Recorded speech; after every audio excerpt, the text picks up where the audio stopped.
In this week's episode, Elon Musk confirmed several changes to the Optimus 3 project, including a specific production timeline and the reasons why Tesla couldn't launch Optimus 3 in Q1 as planned. Tesla was once the only company leading the electric vehicle sector, and Elon Musk had maintained that Tesla would also lead in robotics and autonomous driving, but the company is now facing real competition. As previously revealed, the production lines for the Model S and Model X will be phased out and replaced with an Optimus 3 production line, which Elon Musk described as extremely fast to assemble. Meanwhile, the Cybercab Robotaxi project has also made significant progress, with production lines already underway and the number of Cybercabs increasing, although the pace remains slow. Finally, Tesla is set to acquire an AI hardware company for up to $2 billion. Discover what's happening with Tesla right now. During Tesla's Q1 2026 earnings call, one of the most attention-grabbing topics wasn't electric vehicle sales, profit margins, or new models. It was the key confirmations from Elon Musk about Tesla Optimus 3. Tesla is entering a completely new phase, with Optimus shifting from a technology showcase project to a massive industrial-scale plan. This is an image of the site believed to be where the new Optimus factory will be built at Giga Texas. During the earnings call, Elon Musk confirmed that Tesla Optimus V3 is now fully functional. In other words, the core engineering platform of this version has reached a level of stability sufficient for operation. What remains is mostly related to aesthetics, design refinements, and finishing the exterior, an especially noteworthy detail. For Optimus, this means Tesla has overcome the hardest challenges, such as mechanical systems, electronics, control software, mobility, and overall system stability reaching a usable threshold. For humanoid robots, this represents a much bigger leap than for smartphones or cars, due to the far greater number of complex technical variables involved. Elon Musk also confirmed that Tesla does not want to showcase Optimus V3 too early, out of concern that competitors could copy its design and technology. This aligns with Tesla's approach in many previous projects, limiting disclosures until close to the production phase. According to him, the most suitable time for the reveal will likely be in late July or August this year, close to the start of mass production. This also suggests that the black-suited Optimus units seen previously are not Optimus 3. The real design may be hidden underneath those coverings. If this timeline holds, the world may be just a few months away from seeing the most complete version of Optimus ever built. But even more important than the launch date is the production location. Elon Musk revealed that the old Tesla Model S and Tesla Model X production lines at the Tesla Fremont factory are gradually being dismantled to make room for the first-generation Optimus production line.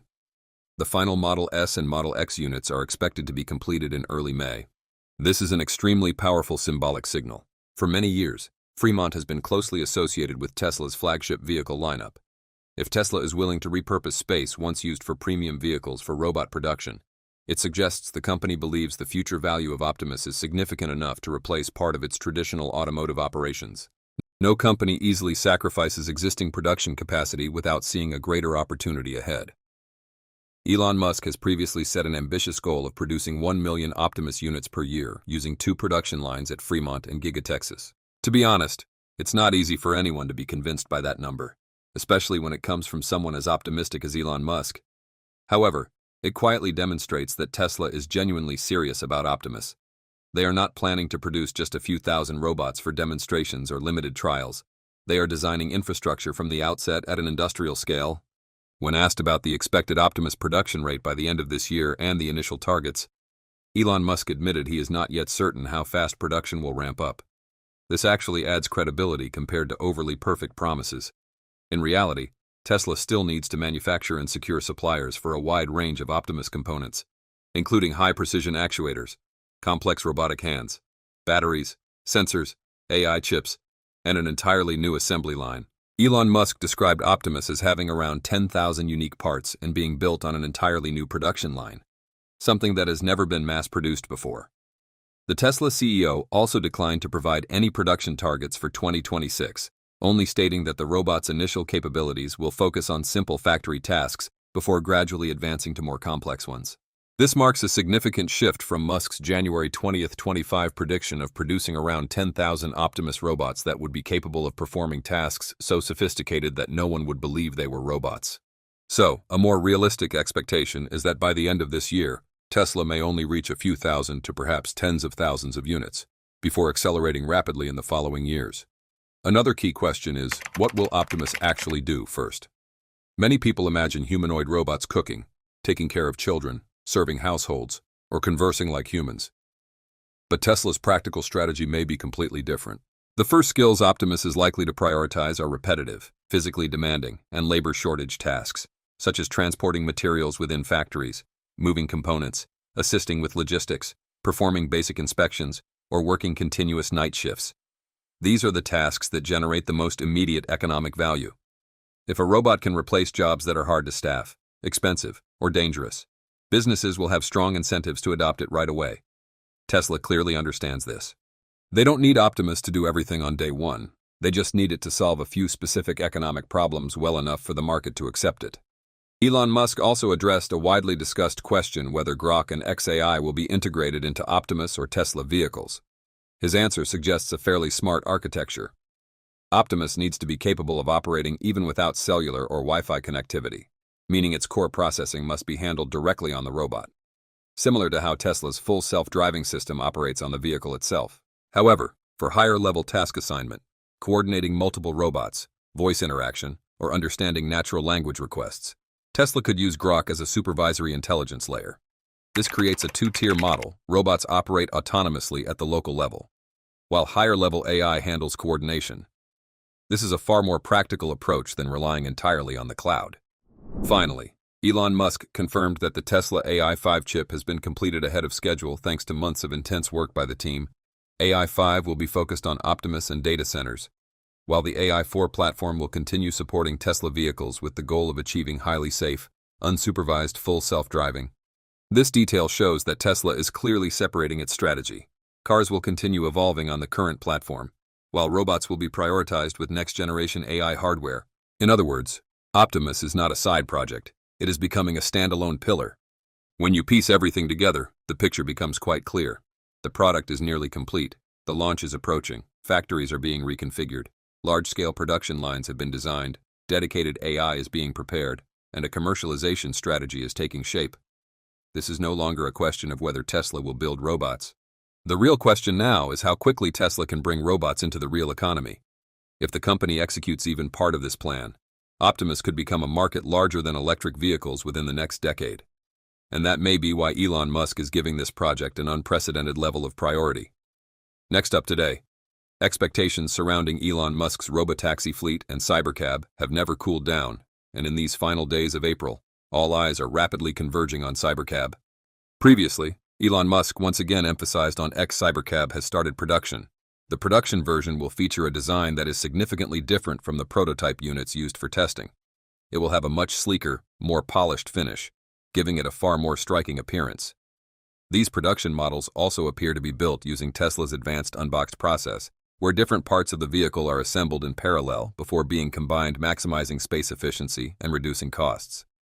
Although production speed at this stage is still considered slow compared to the massive scale of Model 3 or Model Y, real-world observations from on-site watchers show quite impressive growth in numbers. Since early April, the number of Cybercabs at the Giga Texas staging area has surged. From just a handful initially, the count rose to around 60 units by mid-month, and the latest reports indicate dozens more vehicles lined up, bringing the total fleet to nearly 100 units, including both prototypes and production versions. Maintaining an S-curve production ramp is a cautious but calculated strategy by Tesla, slow at the beginning to fine-tune every millimeter of error, before rapidly scaling output in late 2026 and 2027. At the same time as hardware ramps up, Tesla's service ecosystem is also advancing at remarkable speed. Previously, the Tesla Robotaxi app was only available on iPhone, but it is now officially launched on the Google Play Store as well. This rollout comes at a critical moment, as Tesla has expanded its Robotaxi service to Houston and Dallas, offering fully driverless rides in both cities. Unlike the initial iPhone launch, which required users to wait through a fairly long waitlist, Android users can now simply download the app, log in with their Tesla account, and immediately start hailing a self-driving Model Y, as long as they are within a supported service area. This is no longer just demonstration rides, it's a real transportation service with highly competitive pricing, even significantly cheaper than competitors like Waymo on certain key routes. While there are still minor issues with dispatching or ride cancellations, real-world user experiences are rapidly flooding social media. Tesla's vision is becoming clearer through its plan to expand robotaxi coverage to 7 cities by the end of June 2026. Elon Musk also noted that as the number of cybercabs increases, Tesla will phase out the use of Model Y vehicles in its autonomous fleet. Each cybercab rolling off the factory line will be immediately added to the fleet, with no fixed cap on the total number deployed. Although the images from the factory look extremely optimistic, investors have been noticing a very different tone from Elon Musk in recent earnings calls. Instead of firm, bold promises about millions of vehicles flooding the streets overnight, the billionaire has been emphasizing a single keyword: absolute safety. Elon Musk acknowledged that the real bottleneck to scaling is the rigorous validation process. Tesla does not want a single injury caused by its robotaxi service. So far, there have been a total of 18 reported incidents involving Tesla robotaxis, 16 of which resulted in no injuries. Only 2 cases involved injuries, one minor injury requiring hospitalization and another minor injury that did not require hospitalization. Based on Musk's statements, this represents a necessary shift in mindset. After years of legal pressure and skepticism surrounding full self-driving, Tesla seems to have realized that in the robotaxi era, public trust and regulatory approval matter even more than production volume. It appears Elon Musk has recognized a fundamental reality before building a robotaxi empire. He must first solve the complex challenge known as full self-driving. If Cybercab is the sleek body, then FSD is the soul controlling it. Clearly, Tesla has moved beyond the experimental phase. By mass-producing a vehicle that humans cannot operate, the company is doubling down on its fully autonomous, unsupervised driving software. With production ramping up and the regulatory path seemingly cleared, Cybercab is no longer a future project. It is the backbone of Tesla's future business model, and if the current pace at Giga Texas is any indication, you may be hailing a car without a steering wheel sooner than you think. Tesla has long been known for building everything in-house. But its latest move suggests the company may be seeking a strategic shortcut to strengthen its dominance in robotics and AI. According to Tesla's newly released Q1 2026 financial report, the automaker has officially confirmed signing a deal to acquire a mysterious AI hardware company valued at up to $2 billion. What stands out is the structure of the transaction.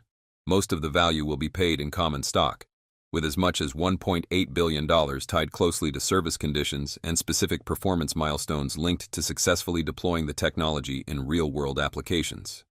Acquiring an external entity is an extremely rare move for a company like Tesla, which has always emphasized vertical integration, especially as it is already running projects like Terafab to produce its own AI chips. However, the emergence of a new partner, despite Tesla's deep ties with xAI and SpaceX, suggests that this mysterious company possesses truly unique intellectual property that Tesla's current ecosystem cannot yet provide. Analysts believe this could be the missing piece in specialized sensors or low-power processors for edge AI, critical components for launching a commercial version of the Optimus robot by the end of this year. Unlike cars, humanoid robots require highly complex real-time spatial reasoning to maintain balance and interact safely with humans.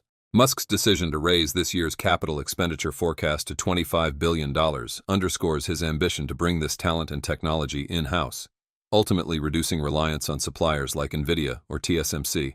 Tesla is clearly transforming from a company focused on electric vehicles, solar panels, and energy storage systems into a technology powerhouse centered on AI and robotics. A significant portion of its budget will be directed toward AI software development, training advanced models, chip design, building data centers, expanding manufacturing capacity, and strengthening supply chains including batteries, energy systems, and AI chips. Musk also placed Tesla's plans within a broader industry context.